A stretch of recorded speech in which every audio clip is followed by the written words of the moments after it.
Hello, storytellers. It's Storytelling Ron. Happy Sunday morning. I'm doing church, but just because of some logistics, I'm gonna have to do it at home today. Doing it online. I'm watching Grace Community with Pastor John MacArthur. I don't know if he's pastoring today, but anyway, I'm my health is getting better. I was gonna go to double church today. But logistics wise, we're staying home. Anyway, so while I'm waiting for that, I'm trying to do some relaxing, Sunday rest stuff, but I was doodling with some spaceships in Christians in Space, the sci-fi setting. Christians in Space! Sci-fi setting. So I was just doodling around. And this is how you make spaceships for Christians in Space. And I just love this. I've been a DM for 45 years, and I've done the Star Wars RPG. I was a Space Master aficionado. I have all the Space Master books from back in the 80s and 90s. Oh, they're still in a box. I have the box sets, Armored Assault, and the other one. But anyway, the space one. So I was pretty crazy on all this stuff. And this, to toot my own horn, is so much fun. I play tested it. The space combat in this is amazing. So let me show you the spaceships. And you make these yourself. These are all parts of a just like a dungeon maps, like dungeon pieces. And I just put together, literally doodling out a spaceship and the kind of spaceship I think I want. And I kind of reuse parts that look similar to what I think they are. Like this here is supposed to be life support systems, but I use them now also for like engine power, the power of the engine or the thrusters. I do have thrusters as well, and I use this one as well for the engine. And I pretend it's like a thruster, but I also have thruster artwork as well. Like right here, these are thrusters, but I also use these as the engines. Whatever looks kind of visually correct for that ship. But you have here, I'll just show you next to it is the token, which has all the info of the ship, the different parts and stuff. And that's kind of how I do it. You could do it this way. You can do it your own way. And obviously, if you're doing it on a tabletop, just on the table, you can print these out. You can draw your own, but you can cut these out and like a jigsaw puzzle, put them together to make different kinds of ships, however you want. And then a very simple setup for how you create your ship. And I'll go through this again because I just love going through it. But here I have a fighter ship. Here I have an assault boat. Here is a raider scuttle boat. So it's a raider ship. You're looking to, pirate, take on other ships. It's got big missiles, a couple of lasers. So it's heavily armed and doesn't have much else in it except engines and airlock and crew ready to attack. And they have probably very minimal supplies and stuff. So yeah, there's like nothing in here. They don't have any supplies at all. So they're just literally going out enough food on themselves for however days that they're planning on doing it. That's it. Troop transport. So this one's, as you can see, a little troop bunker thing here. This is a robot bay, but you can use it for an armory. I plan on drawing a couple more. Obviously, I plan on constantly drawing, more parts that I feel like I need. Like I just made a list of stuff, additional stuff. Here's a rocket on top here. Well, let me go to the, that I put on top there. They got a rocket launcher on top. They got a bay here, like either a shuttle bay or a troop transport bay or whatever the story is. And there's the engines on the side here. There's a passageway, a tech passageway, and there's the crew. Very, just simple troop transport. Probably gets delivered off of a larger ship. Here is a Red Cult Raider ship. So it's kind of another pirate ship done by the Red Cult, but you can use it for whoever. They just got this sort of couple of cargo rooms in there, and that's really it. They might have food in there. Yeah, they probably have a few things in there, but that's it. Very simple, they sleep on the floor, I'm sure, and whatever. Really small, tight command area, a gun, 2 laser guns, and they probably go around messing with people, weaker people that don't have much. So, and pretty good engine here, looks like. Let's see. I just want to look at the stats on this thing real quick. Pretty good handling. Here's their cargo. They have a bunch of cargo. See, they got slave crate, and I can kind of write in whatever I feel like they'll have for their trip. They got cargo fuel 6, ammo 6, rations 6, low tech. This is supplies that if the players get the ship, they can take the stuff, and the stuff could be damaged if they randomly hit the cargo area. There's the red coat members. And here's an ogrig trawler. So yes, in the game I have ogrins or space ogres. They're humanoid, but this is a big ship, and they have big cannonball like turrets that are probably really terrible firing. Let me see if it has it on here. Terrible firing, but if they hit, it's like a cannonball, big metal ball. Yeah, heavy cannon ×2. Damage 12d far, minus d4 to hit, so they're it's like not as good accuracy, but boy, if they hit, they do a lot of damage. If they can they can go through the armor, and this ship is really thick hulled, so it has a lot of heavy armor, very easy to hit, right? Only a defense of 10, so you need to roll and beat a 10 on a d20 to hit it, but they have a lot of hit points, obviously their handling is really bad too. 16. So in a previous video I said something wrong, and in this video, when you roll handling of a ship, you have whatever number you beat above the handling number is the bonus die. So you literally, for a 16, you have to get a 20 to get an additional d4 to add to anything else. So they have to literally, when I say 16, you really need to roll a 20. You need to roll a D to get the D4. If you roll above a 16, you succeed at whatever you're trying to do, but you don't get any bonus die to do it. For extra stuff. And in space combat, rolling above a 16 to succeed at something doesn't really succeed. That 16 then would be like if you're trying to fly through asteroids or land, in a precarious planet with gas. You still need to beat that 16 to succeed at that. But in space combat, you're rolling your handling. You're trying to get a higher bonus die number than the other person. So if the other person has a fighter ship and the handling is only a 10, they only need to beat, roll a 14 to get a D4 and to beat you with the D4. You need to roll a 20 with this ogrig trawler here to tie with them to get that D4. Okay, hope you followed that. In this ogre trawler, I did scale up the airlock doors. So that's something I had to do to customize it. I did scale these up too, but whatever, you gotta do what you gotta do. This here is a Marauder drop rocket. So this thing literally drops down into a planet and does its thing. It's got a couple of cargo bays. It's basically trying to raid settlements on the land. So it drops really hard. It's got a really good, and I tweaked a little in the manual. You have a chart, a guide of the different types of vehicle types in space vehicles, and so when I come up with things like this arc rocket, I will pick the thing that's the closest, the stats, the defense, the handling, the armor, the hull, and then tweak it a little bit based on what I think the arc rocket does. So the handling on the arc rocket I made harder because it's not meant for maneuvering. It's just meant to drop and land. And I gave it an extra armor save and an extra hull points because it's tough. It's planetary. It goes into tough terrain and stuff. It just drops and sits there. And then the Marauders come out of the bay doors here to go maraud. Like a couple shuttles, a couple hovercraft or APCs or whatever. But you can make your own, and I used parts from the ship in here. I'll show you. These are assets that you're going to get too. So all these folders here are assets that I have as digital, and I'm right now working on the printable version. So you can print these out if you want, but they're just optional. If you want to draw it yourself, that's fine too. Ship interior. Here's all the ship interior parts. Little control areas. You got little bunkers. This is a ship airlock, like a larger one, not just the door. The airlock doors are in here somewhere. Yeah, these are the airlock doors just for passageways. You got some rocket launchers, missile launchers, Gatling gun, different lasers. And there's a chart there with different weapons you can use. This is a wreck chapel tile. This is a bay, cargo bay kind of thing.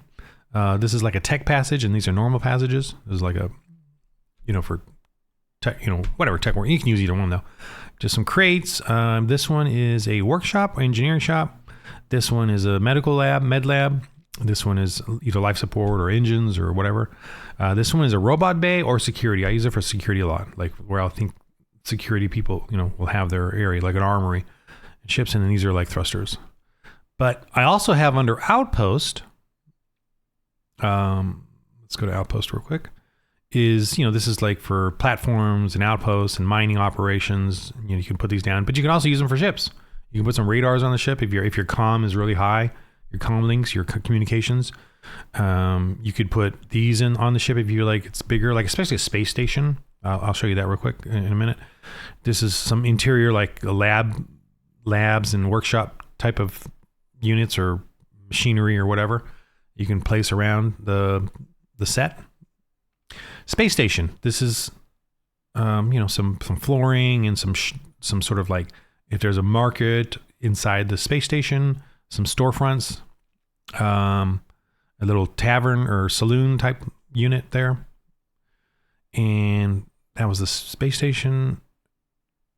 So that's the primary outpost, ship interior, and space station are the primary for making these are pipes and ships and set up for ships. This is a missile boat. I just did this one this morning just for them, just tweaking it and putting a couple of missile components on it. And I quickly just typed it out. The handling is a little less than a fighter ship, so you need a 12. I gave it extra little comms plus D4 because I figured missile boats, they gotta try to lock on their missiles. So that should the pilot there is probably more focused on comms than he is on handling the ship because they're just almost like suicidal, going to go launch their missiles. Defensive 14 is not great, but armor save 12, hull 4, a little bit better than a fighter ship. He does have light lasers, whether you can use them or not. Then he has two I got to change this number here. Let me change it over here where it's more the original file. 1, 2, 3, 4, 5, 6. So I got to make this a D6. So whenever you shoot at this vessel or this ship, and if you hit it, I roll a D6 to see what part you hit. And since this ship has very few components, pretty much every one of them counts. So if you hit, you're going to take it out. The crew here, or the engines here, the gunnery is just the lasers, and then the last three are I should change those so that it's a slightly little advantage if you have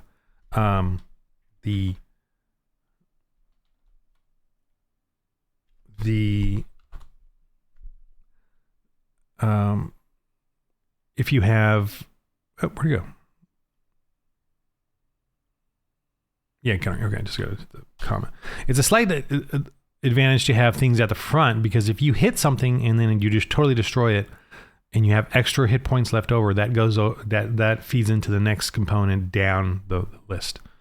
That to the right, So if you destroy the missiles, well, they're going to blow up, probably destroy the whole thing. But if you destroy the launcher here, or let's say this launcher, then it destroys the gunnery next. And so you still have the rest of this to launch your missiles on one launcher kind of thing. I forgot to put in the launchers. So the launchers, way off. I think that's it because it's the missiles, various. I'll just put various for now, and then I'll look up which rockets or missiles I want to put in there because you can have smart missiles or you can have rockets or both. Just close that, and that needs to go here. Oops, I'm going to change the name of this token. Why is it? Okay, missile boat. It's kind of weird this, a couple different places where the names are for the tokens and stuff. I'm still kind of not used to missile boat. All right, well, this is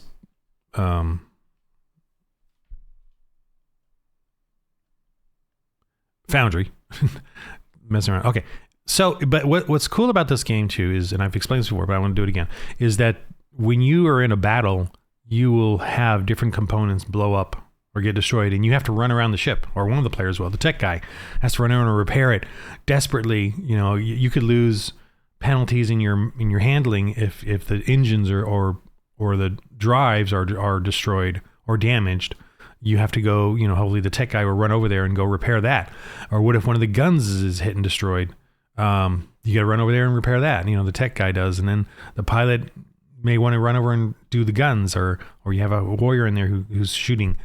And then the culture of this game is that nobody wants to outright destroy ships. Where they want to disable it, and then they want to board it and attack you there and have a fight, because they're desperate to take the ships because the resources are so minimal out there in space. So as far as refined resources, so everyone, the Dreadbots, the Bio-Dreads, the Marauders, the Mutant Marauders, the cults and pirates or whoever, or the Empire, they all want to board ships. So there's always going to be a cool boarding battle as well. And this is going to be an Imperial ship, or like a frigate or corvette, obviously small. And these are 3 levels: the middle level, top level, and bottom level. I haven't finished that one. I just was messing around with it just now. And let's go to activate. So this right here are 3 different ships.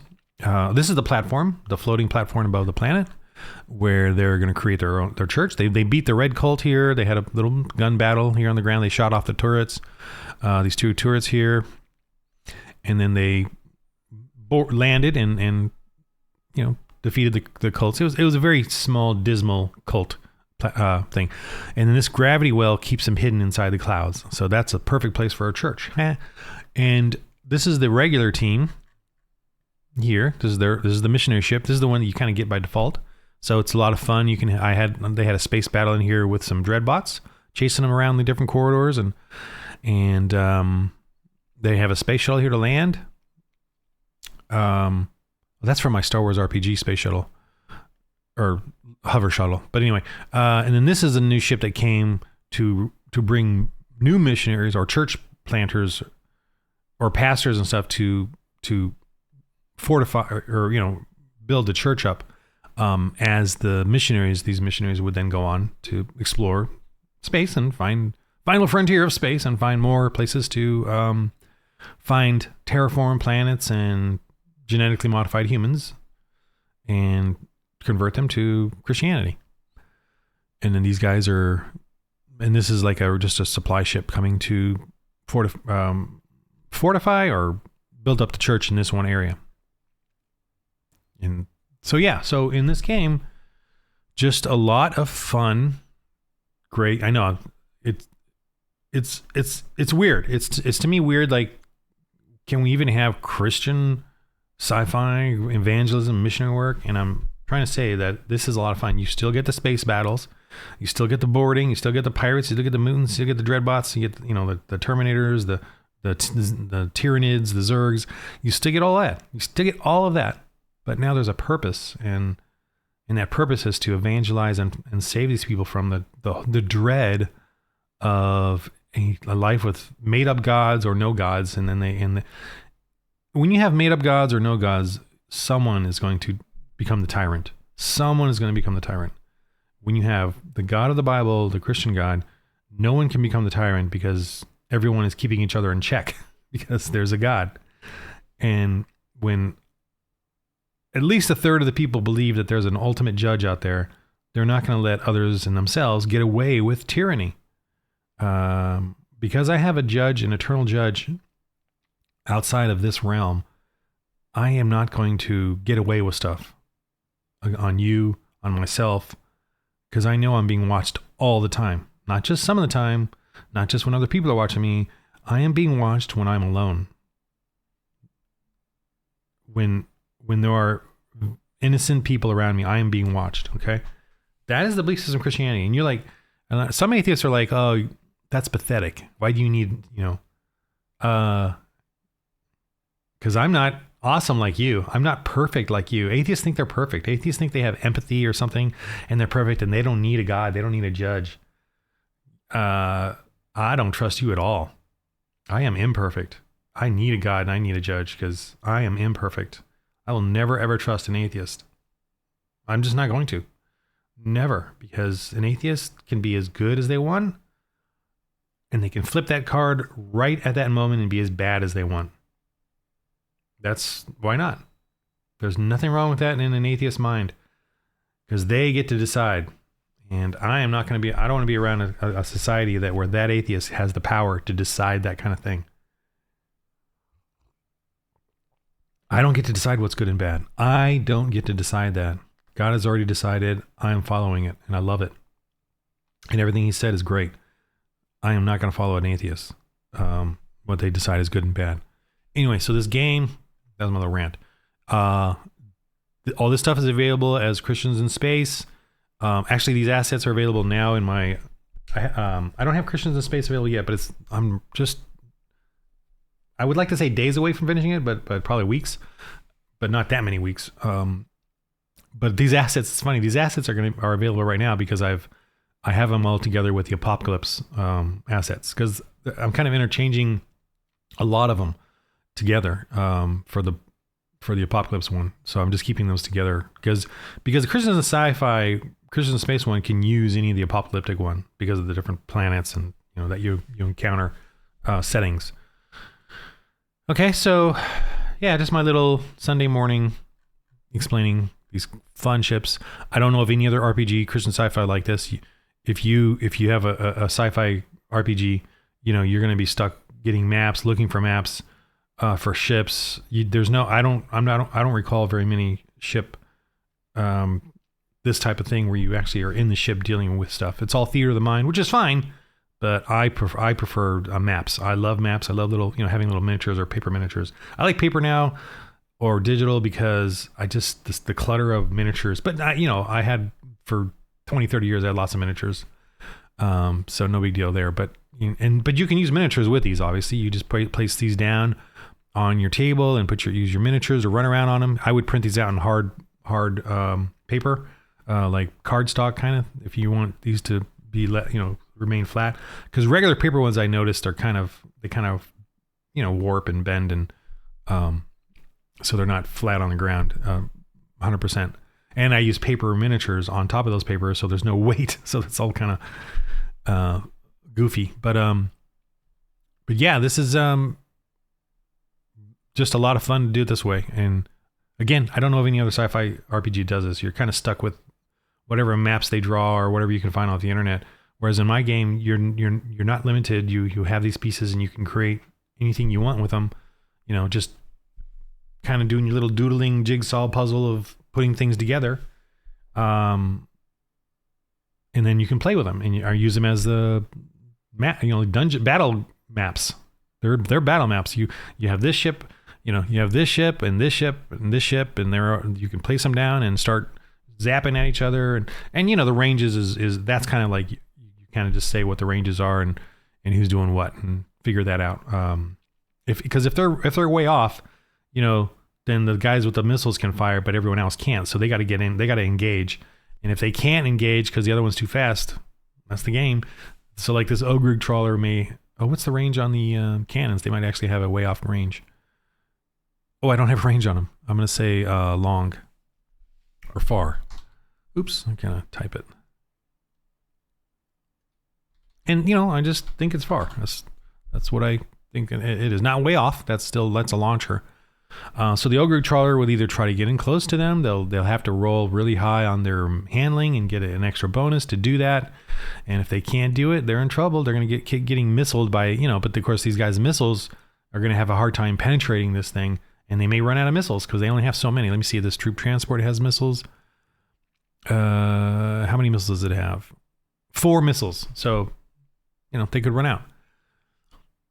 The Raider Scuttle doesn't have that many, so they can't even deal with the Ogre trawler probably. This Raider ship, because they only have the laser guns. And if these cannonballs hit them, ow! So yeah, and these Ogre trawlers meant to go after big ships or go down on planets, and the Ogres do their raiding or trading. Maybe they're just peaceful traders. I don't know. Okay. Anyway, so I'm just dilly-dallying here with this Christian sci-fi thing, and again trying to get across the point that We don't need pagan RPGs out there. We don't need them. I mean, they're fun. I like some of them, but I'm just saying we can do it a Christian version with missionaries in space. Christians in space. Anyway, that's my Sunday morning blabbing. Remember, in the game of life, roll holy dice.